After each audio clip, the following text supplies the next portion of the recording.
In China, officials are a special class. Corruption is the norm while they're in power, and after they retire, they are called veteran cadres. They can still enjoy all kinds of treatment that ordinary people cannot. Even now, when the Chinese economy is deteriorating, it still does not affect the enjoyment of these retired officials.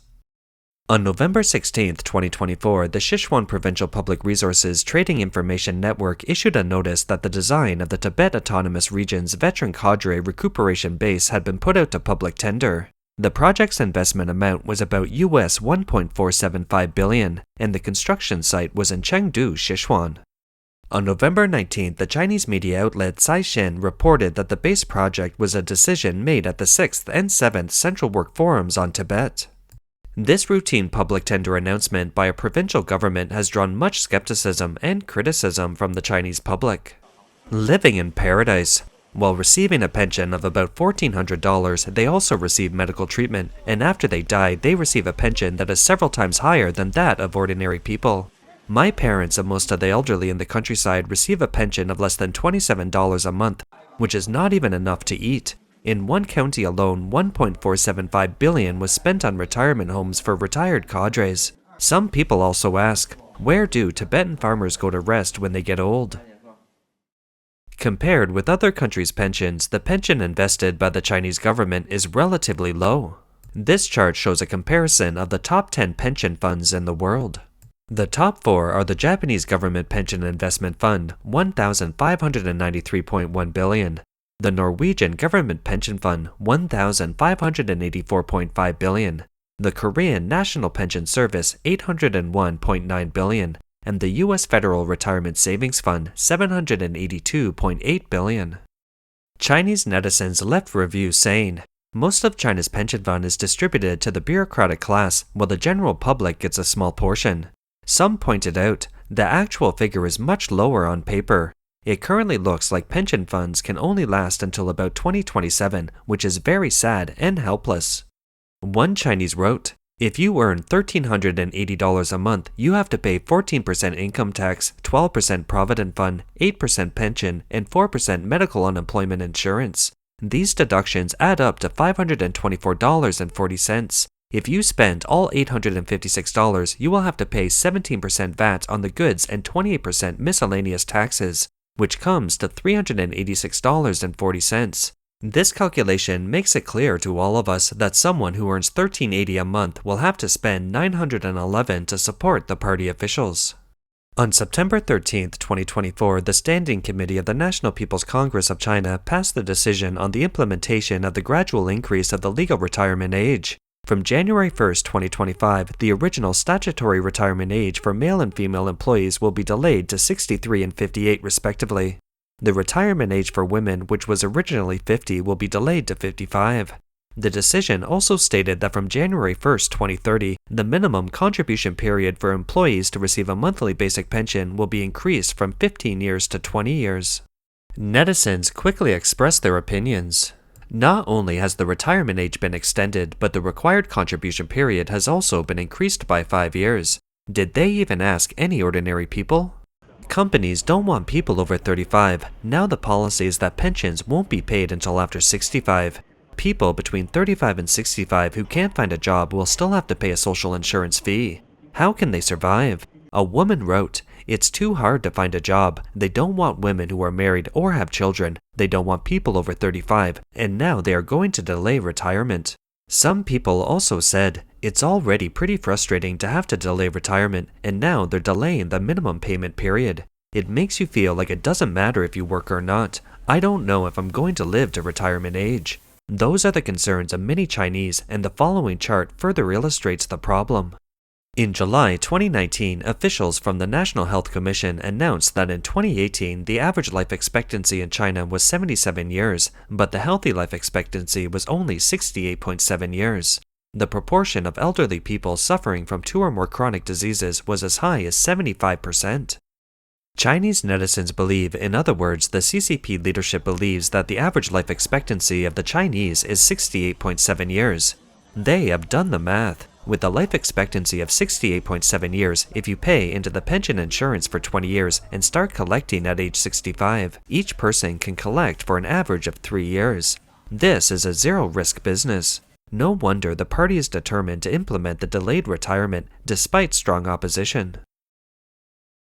In November 2024, the Standing Committee of the NPC of China released a survey and an evaluation report previously commissioned by the China Social Security Society, which showed that from 2012 to 2023, the average monthly pension per retiree in Chinese enterprises rose from $233 to $436, and the average monthly pension per urban and rural resident rose from $11.32 to $30. Acknowledging that staff in the government system and related systems generally enjoy basic pensions and occupational annuity, the report states that the combined pension replacement rate is as high as 80% or more, which is a huge difference compared to the pensions of enterprise workers, let alone the pensions of urban and rural residents.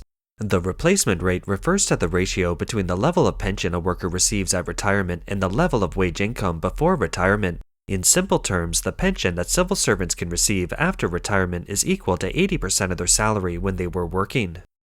This report has aroused people's anger. Those who receive a monthly pension of more than US $1,400, will they share a few cents to the peasants? Some pointed out, people in the countryside have less than $27 a month. Don't the farmers pay taxes in grain? Some people expressed dissatisfaction with the fact that CCP officials receive high pensions. Is it normal that the pension of a clerk in a small town is more than twice that of a senior engineer in a company? What is the pension of a Chinese farmer? According to the 2024 Farmer Pension Price List published by Vobao.com on June 27, 2024, the farmer pension in 6 of China's 31 provinces is less than $16.60. Among them, Yunnan Province has only $14.20 per month, Heilongjiang has $15, and Hebei, Jilin, Gansu, and Anhui have between $15.60 and $16.30. Overall, the average monthly pension for government and government-related retirees is already over $828, which is 50 times higher than the pension for farmers. On January 8, 2024, Lu Ting, chief economist of Nomura Securities China, revealed at an economic forum that the pension of 170 million Chinese farmers is only between $13.80 and $41.40, while the pension of CCP grassroots level officials is 70 to 100 times that of the elderly in rural areas. Earlier, an online spreadsheet detailed the pension of Zhang Tuobin, China's former Minister of Foreign Trade and Economic Cooperation. It showed that this official had a monthly retirement pension of $1,390.50, a retirement pension subpart 2 of $1,353, a living allowance of $3,476, and other allowances and subsidies including books $3.70, laundry and haircut $2.80, employing an assistant $483, living in Beijing $28.30, a telephone bill $15.20, others $1.38, transportation $6.90, housing subsidy $33.11. In January, the total pension payment was $6,794.30, which is nearly 500 times that of a farmer in Yunnan.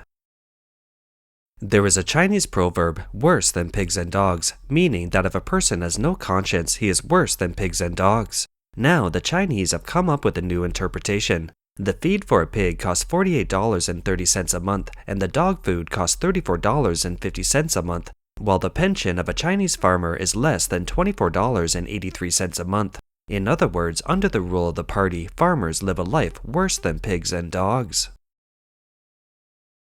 On November 18, 2024, the Chinese state news agency Xinhua reported that at the G20 summit in Rio de Janeiro, Brazil, CCP leader Xi Jinping proposed up to US $107.6 billion in new financing for the Belt and Road Initiative and $49.665 billion in financial support. He also gave all least developed countries that have established diplomatic relations 100% zero-tariff special treatment. Reuters reported that Xi Jinping hopes to further expand his own political and economic influence. On February 25, 2021, at the National Conference on Poverty Alleviation and Development, Xi announced that China's fight against poverty has achieved comprehensive victory, and that 98.99 million rural poor had been lifted out of poverty by current standards. Is this real? This video was shot in a rural village in northeast China and shows the real life of 3 brothers struggling to survive. The three have never married, and the two younger brothers have some mental disabilities. They usually rely on their older brother to earn some money by picking up garbage to support the family. I'm the eldest, he's the second one, and he's the youngest. This is your home? He can't speak, he's a dummy. This is my youngest brother, he's 67. This is the third, right? Yes. And this is the second one, outside. How old is he? He's already 69. 69 years old? Yes. So you three live here? Laying down this wool rug. You sleep here at night? I sleep here, the second one sleeps there, and the little brother stays in the corner. The second brother in this family saws wood and carries all the firewood in the yard back home. But he couldn't talk or do anything else. The eldest brother came home after 5 o'clock and was busy preparing dinner for his younger brothers.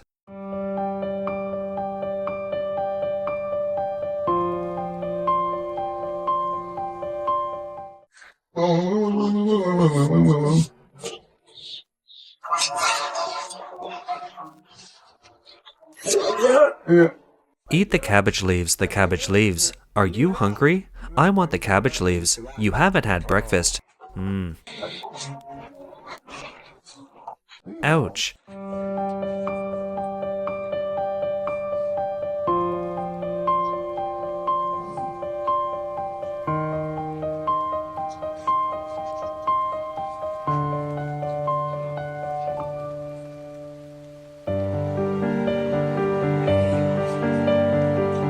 It's getting late. Let's eat something here. It's getting late.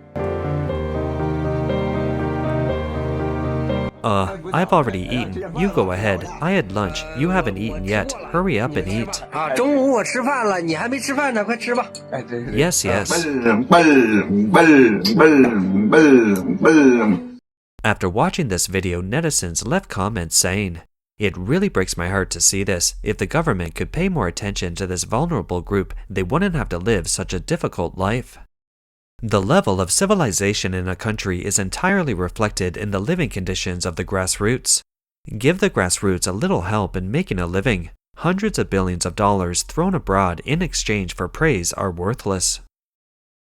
This situation is by no means unique in China. This video also tells the story of the hardships of a poor family. The village committee came to talk to us the other day, requiring us to pay the cooperative medical care service fees. I wanted to pay for my grandmother and father, because there are 4 students in our family, 2 brothers and a sister, and my mother is disabled. Originally, I was going to pay for just one person, but the village committee came to me and said that the whole family had to pay, all 7 of us. The girl said that if the whole family could not pay for this medical service fee, the village committee would deduct her family's low-income subsidy. Last year, the cost of cooperative medical care for one person was $52.43, and this year one person has to pay $56.60, which is an increase. She also said that there are many people in the village who do not want to pay for cooperative medical care. Life is hard for people in the countryside as well as for people in the city. Faced with the roadblocks caused by the snowstorm, the hurried truck driver could only cry helplessly in the snow. The man in this video is crying as he walks because he couldn't find a job in Wenzhou, Zhejiang province for half a month. His wife called again, urging him to send money to pay the child's school fees, but he could only cry out loud to relieve his sadness. With the continuous decline of the economy, many Chinese even could not survive. The party is willing to generously help other countries, and internally it enforced the delaying retirement policy. Therefore, some commentators believe that the Chinese Communist Party hates the ordinary Chinese the most. That's all for today. If you enjoy our content, please give us a thumbs up, subscribe, leave a message, and share it with a friend. We appreciate your support, and we'll see you next time.